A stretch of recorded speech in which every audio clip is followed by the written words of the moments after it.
Okay, that's as far as I want to go with trimming things.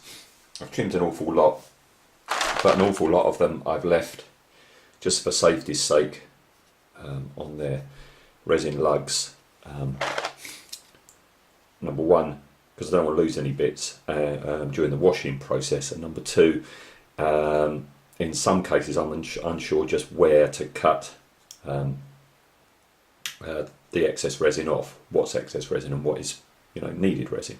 There it's pretty clear on this claw where I go on that, but on some of them, like here, the instructions basically, they just show you the pieces separate and then the pieces assembled, not just how they go. So here on these pistons, I think I've got to leave a little bit to go into a recess in the foot.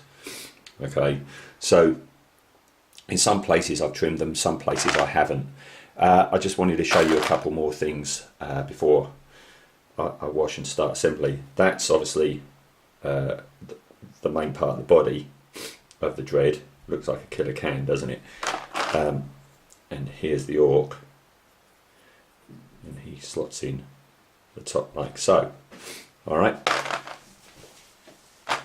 and then that goes on the bottom like so.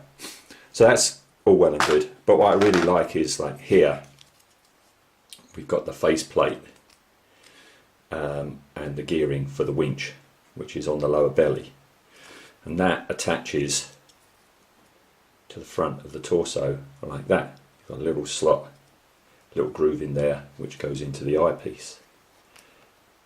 Okay, sort of like that.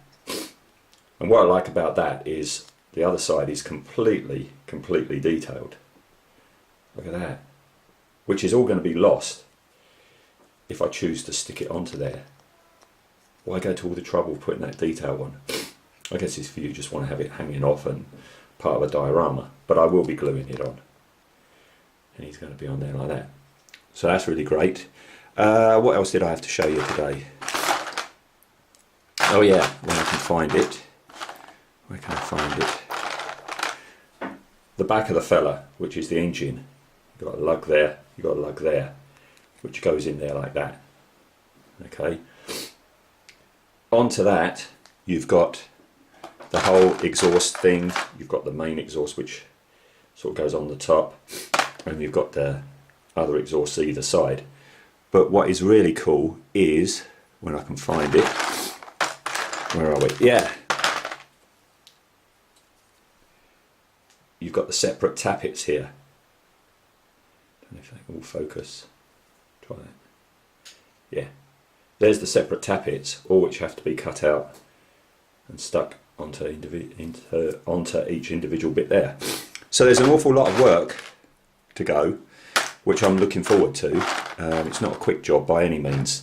So next thing, wash everything and then start assembling. When I do that, I think, just like with the rump bot, I'm going to have to keep everything in sub-assemblies on the painting, and in the case of this fella, sub-assemblies, like the engine thing is just so detailed in there, which then matches and mates up to there, that to get into there and get all the painting right, I'm going to have to keep both completely separate.